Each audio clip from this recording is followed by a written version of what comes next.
দেখো, আজকে আমি তোমাদের বলবো গিটারের কোন তারকে কি বলে।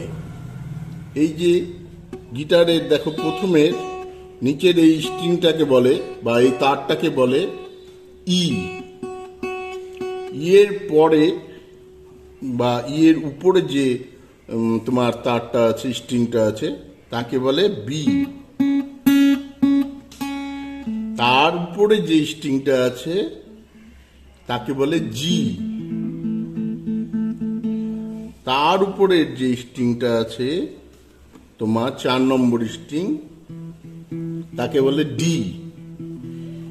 ডি এর উপরে 5 নম্বরের স্ট্রিংটাকে বলে এ। আর 6 নম্বর স্ট্রিংটাকে বা তারটাকে বলে ই। তাহলে তোমরা কি শিখলে? আজকে গিটারের একটি লেসন শিখলে।